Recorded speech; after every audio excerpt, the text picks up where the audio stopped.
Bienvenue dans cette nouvelle semaine d'information. Mesdames, Messieurs, il est 20h sur Mourchid TV. Voici les titres. Lancement officiel de l'Union des commerçants de matériel bureautique et technologique, une nouvelle structure pour encadrer le secteur et relever les défis avec une tournée nationale annoncée par le vice-président de l'ICOTEMS. 300 000 tonnes de graines d'arachide pour aider l'huilerie. Des délégués de la Sonacos se sont réunis pour exprimer leur sentiment de satisfaction. Pour cette année, la campagne est prometteuse et sa réussite va générer 7 000 emplois indirects. Ces délégués se réjouissent de l'état des usines et rassurent les consommateurs. Noël approche, arrive à grands pas, mais au marché Petersen, les commerçants font face à une baisse de fréquentation inquiétante. La crise économique actuelle freine les achats et laisse les vendeurs redouter une faible demande en cette année.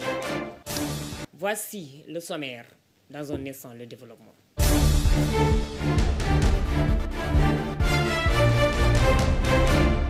Bonsoir. Un incendie a ravagé l'hypermarché exclusif de Yoff dans la nuit du 22 au 23 décembre 2024. Selon des sources locales, un court-circuit serait à l'origine du sinistre, provoquant une épaisse fumée visible à des kilomètres. Alors que l'établissement était fermé, le feu s'est rapidement propagé, emportant une grande quantité de marchandises et causant des pertes financières considérables. Les pompiers mobilisés en nombre ont déployé d'importants moyens pour maîtriser l'incendie avec plus d'une dizaine de véhicules d'urgence sur place. Si la situation semble sous contrôle à l'heure actuelle, les autorités et les services d'urgence continuent leurs efforts pour éviter toute reprise des flammes. Les causes précises de cet incident dramatique restent cependant à déterminer. Le commandant des opérations de secours s'exprimera après l'intervention et d'autres détails seront communiqués dans les heures à venir. Direction Yeumbeul, le centre Galle Nano Miral a vibré pour les finales de la quinzaine de l'éveil. Une compétition marquée par l'énergie de la jeunesse et l'engagement des Moustarchidines juniors du Dahiratul Moustarchidine Wal Moustarchidat sous l'égide de Serigne Cheikh Ahmed Tidiane Sy capitaine. Mamadou Thiam, Maguette Diop. L'invité surprise de cette finale est l'artiste peintre Serigne Ndiaye. Je suis très satisfait d'assister à cette finale du comité de Keur Massar qui m'ont invité à cette finale réservée aux artistes. Éveil met en avant la recherche et la connaissance. Et ce sont ces éléments que les enfants suivent. Au centre Galle Nano Miral de Yeumbeul, la finale de la quinzaine de l'éveil a vécu une compétition qui nourrit beaucoup d'espoir face aux défis qui interpellent la jeunesse. Je suis très serein et j'épouse beaucoup d'espoir envers ces jeunes qui sont dévoués, qui sont courageux, qui sont armés de volonté. Ce sont ces qualités qu'ils ont illustrées à travers leurs prestations en théâtre, mais surtout en matière de peinture. Ils sont tous motivés et bien unis. En événement, estampillé Moustarchidine Junior, la quinzaine de l'éveil traduit la vision de l'initiateur Cheikh Tidiane Sy capitaine pour une jeunesse consciente et éveillée. Conseiller à comité. L'encadrement que l'éveil mène au niveau des comités et des conseils qui émanent de la pensée de capitaine, mais aussi le thème choisi a été une réussite par rapport à ces jeunes. Engagement, foi, pour façonner la relève, la jeunesse des Moustarchidine Junior montre la voie dans cette journée d'éveil des sens et de la science. Parlons de défense et sécurité. La 14e promotion de l'école de l'armée de l'air a reçu le drapeau national à Thiès. Une étape cruciale qui marque la fin de 3 mois d'efforts intenses et symbolise leur engagement envers la nation sénégalaise. La cérémonie de présentation au drapeau national est une étape importante dans la formation militaire au Sénégal. Les explications du colonel Ousmane Ngom. Merci beaucoup d'être venu. L'école de l'armée de l'air fête aujourd'hui la présentation du drapeau à la 14e promotion du brevet élémentaire. Donc cette promotion a une particularité parce que pour la première fois nous avons enregistré 77 stagiaires, dont les 44 sont issus d'un concours national très sélectif, de même que les 33 qui sont issus du concours professionnel.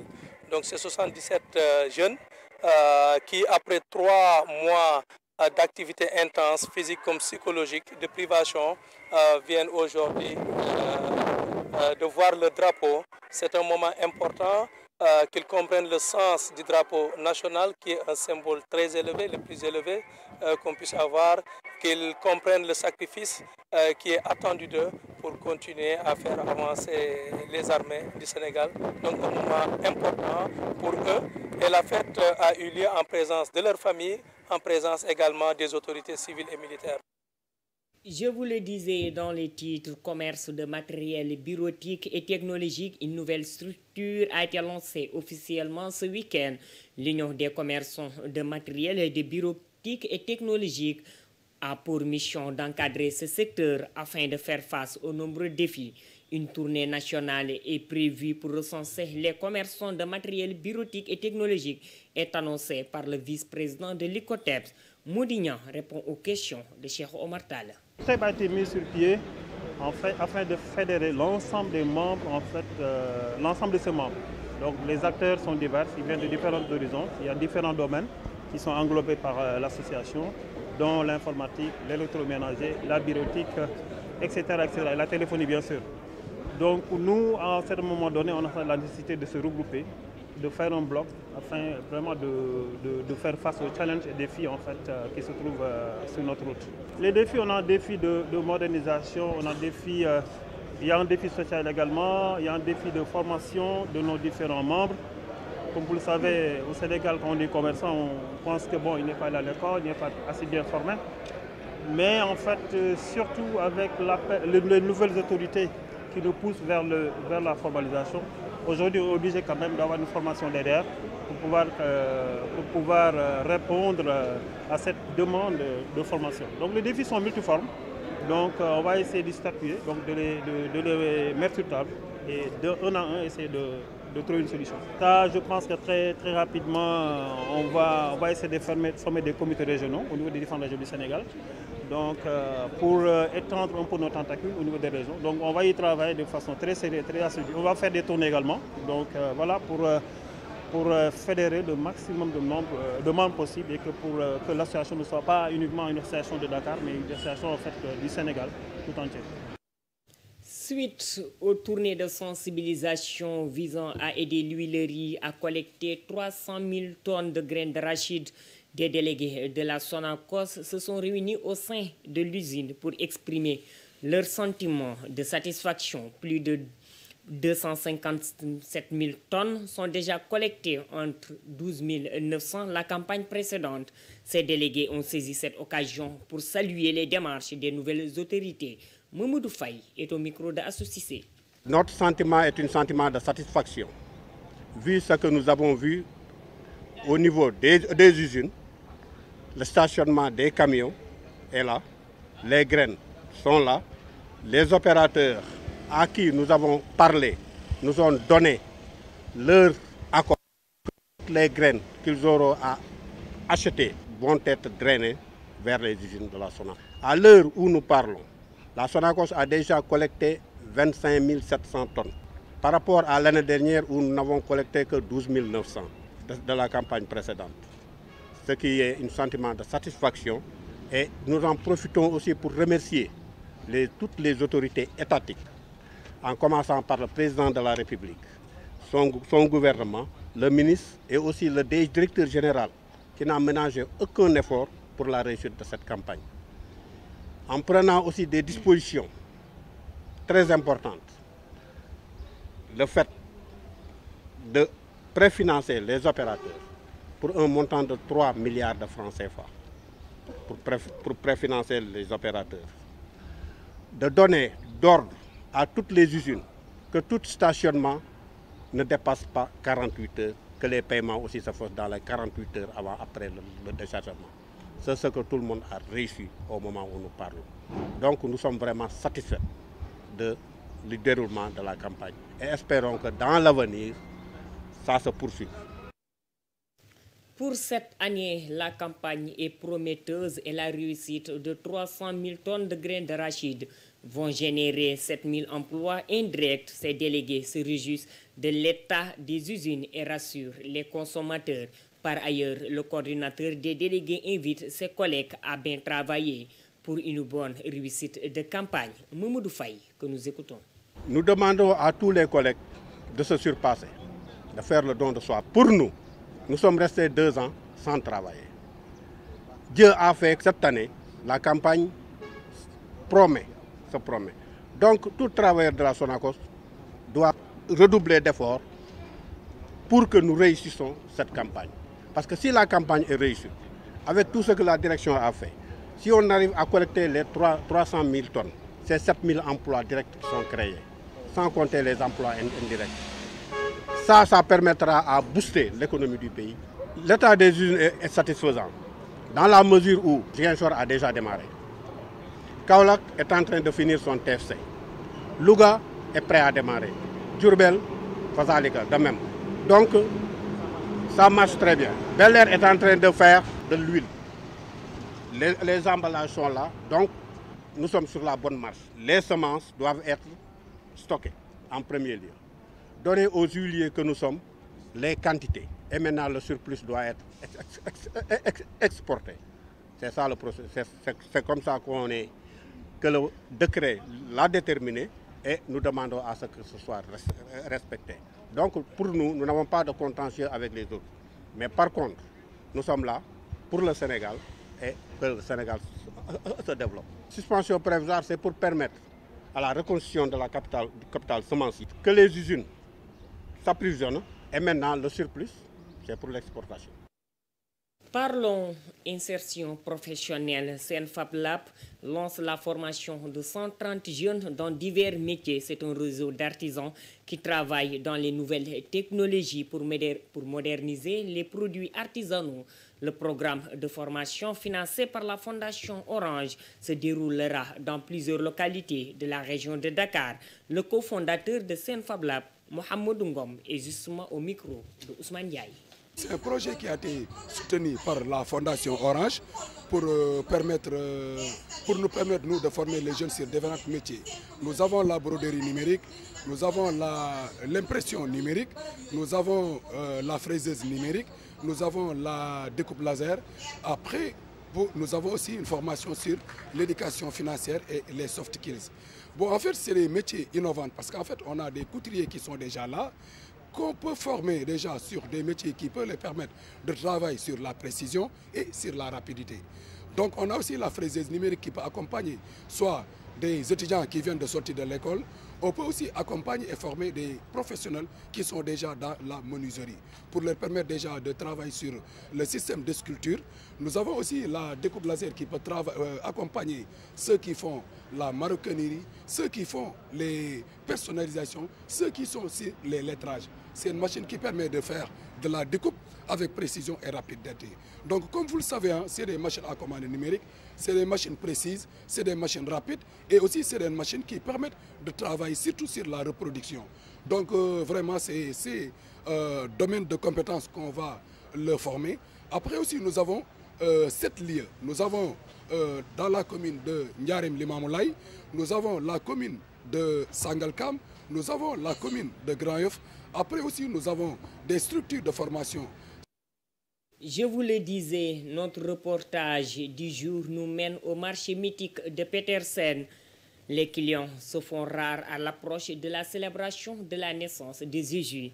Noël approche à grands pas, les parents face au dilemme de la conjoncture économique. Les vendeurs trouvés sur place craignent la mévente et accusent la crise économique actuelle. Sur place, nous retrouvons nos reporters Astoumangan et Maudédia. Quelques heures seulement avant la célébration de la fête de Noël, le marché est inondé de cadeaux. Petersen, Fatou Faye juge la marchandise trop chère cette année. Les prix sont excessivement chers. Je peine à trouver des jouets à bas prix. Comparé à l'année dernière, les prix ont été plus abordables. Mais actuellement, les prix sont très chers. J'étais venu acheter des cadeaux pour mes enfants. Chaque année, à l'approche de Noël, les parents s'évertuent à offrir les meilleurs cadeaux à leurs enfants. Mais à Petersen, les commerçants accusent le contexte. Comparé aux années précédentes, les cadeaux marchaient bien. Les parents venaient s'approvisionner des cadeaux. Mais cette année, les clients se font rares. Et c'est sûrement lié à la conjoncture économique du pays. Peut-être qu'il y aura du changement, mais pour dire vrai, les années précédentes sont meilleures que cette année. Les clients viennent petit à petit. Les clients sont bien réduits comparé à l'année précédente, où à pareille heure, la boutique était remplie de clients. Face à la rareté des clients et à la baisse du pouvoir d'achat des ménages, difficile d'écouler de la marchandise. L'État est interpellé. Peut-être qu'il n'y a pas d'argent, mais aussi avec le changement de régime. Mais pour cette année, la vente ne marche pas. Les clients se font rares et parfois, ils paient des prix très bas par rapport au prix d'achat des marchandises. Comme j'ai l'habitude de le dire, l'État sait toujours ce qu'il fait. Ils doivent réagir de sorte que la population se sente bien. Au Sénégal, avec l'avènement du nouveau gouvernement, l'activité économique est en léthargie. Petersen, les clients fustigent la cherté des prix et du côté des commerçants, l'on craint la mévente. En sport, Libéria vs Sénégal, pas de victoire entre les deux équipes. À l'issue du match aller comptant pour la deuxième fenêtre qualificative au CHAN. Un bon résultat pour le Sénégal tenant du titre qui reçoit au retour au stade Abdoulaye Wade de Diamniadio. Les Lions ont fait un bon match malgré les changements notés sur le banc. Le sélectionneur Youssouf Diallo que nous écoutons. C'est que effectivement la première analyse qu'on a faite de cette équipe, on a vu qu'aujourd'hui c'est une équipe qui est venue avec une autre intention dans le jeu.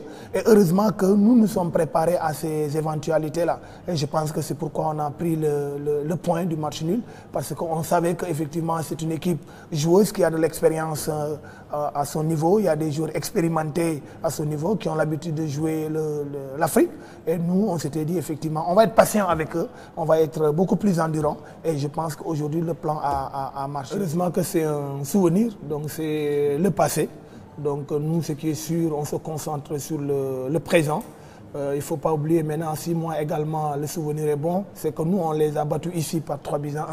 Donc ça veut dire quoi? Que nous aussi, on va prendre les précautions nécessaires, effectivement, pour qu'une fois cette équipe au Sénégal, mettre les ingrédients qu'il faut pour pouvoir gagner ce match-là. Non, je pense que c'est mérité. C'est vrai que la chance existe dans le football, mais avec un pourcentage très faible. Ce qui est sûr qu'on provoque la chance. Donc on a travaillé pour avoir un résultat probant. Donc on savait qu'on va voyager.